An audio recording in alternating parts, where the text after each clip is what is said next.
Hello friends, I am MovieRecap NL, and this movie, The Convicts, is about a blind young man living in the forest who had to keep the rope around his waist to survive an unknown creature.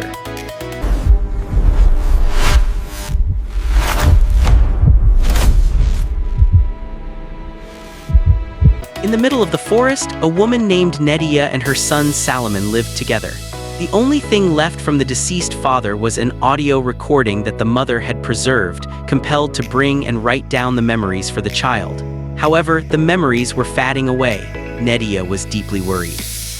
One day, Nedia checked her son's backpack and sent him off, tying a few ropes to his waist. If anything happened, she thought, he could use the ropes to find his way back. She watched as he left, holding the belongings tightly, then turned away. One day he went fishing. Nedia sensed danger but did not want to scare her son. When the fish was caught, he asked curiously about something which surprised Nedia. For him, it was more than a simple question but a sign of his growing understanding. To teach him about fishing, Nedia sent him out with a special net. However, before he could catch anything, his mother sensed something was wrong and took him away. At home, they gathered the harvested crops and prepared a warm meal. Meanwhile, the woman's worries deepened. At night, Salomon listened to the audio recording his mother had made about their family. Meanwhile, a fierce predator had entered the forest, causing fear and tension. Salomon's mother worried about her son, who did not understand the danger, and tried to warn him by telling tales and touching his forehead gently to calm him. Days passed, and one day the mother left an audio message for her son, telling him what to do. She knew he always needed to be careful in the forest. If he ever felt depressed or thought about giving up, he had to keep his feet on the ground. Most importantly, he must never untie the rope. Salomon, who had become lonely, found comfort in this. One day, strange sounds came from the forest nearby, and Salomon listened carefully. He noticed nothing unusual, but someone heard his mother's voice, so a young man hurried out of the house, following the sound of the lamb, forgetting to untie the rope. The young man noticed the lamb's body lying still, but suddenly, some creatures dragged him toward the forest. His hand was injured while struggling. Scared, Salomon tried to defend himself, but the predator's claws slowly tore his clothes apart.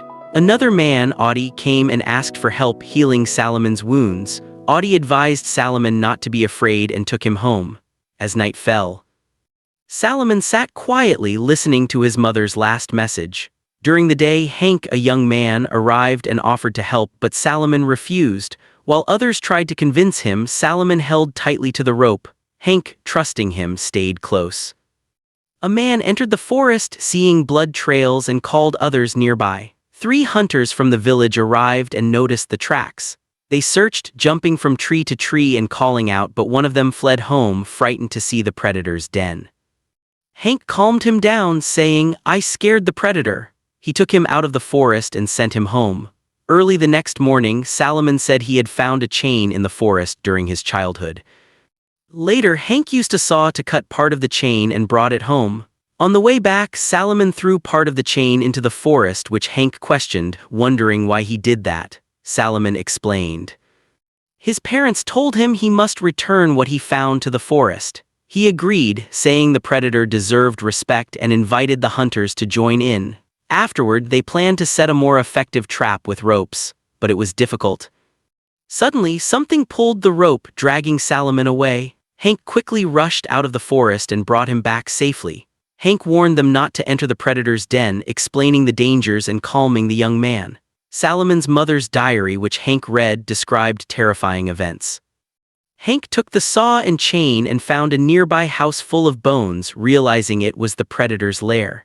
Salomon, hiding, was discovered by Hank, who found more clues in some of Salomon's diaries at home. But the writings did not explain everything, which worried Hank.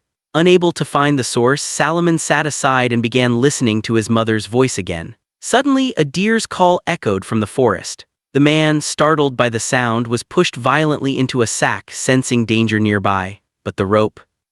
Before the young man could shed tears, he suddenly sensed someone's presence. The terrifying predator turned out to be his own mother. The animal-like woman tried to attack Salomon, but the chain stopped her. To overcome his fear, the young man began to imitate the predator's movements he had learned as a child. His eyes began to turn pale. Salomon leaned against the trees, looking exhausted and frightened. Suddenly, crows cawed loudly and flew to the sky again and again, calling out again and again, calling out again and again, calling out again and again, calling out.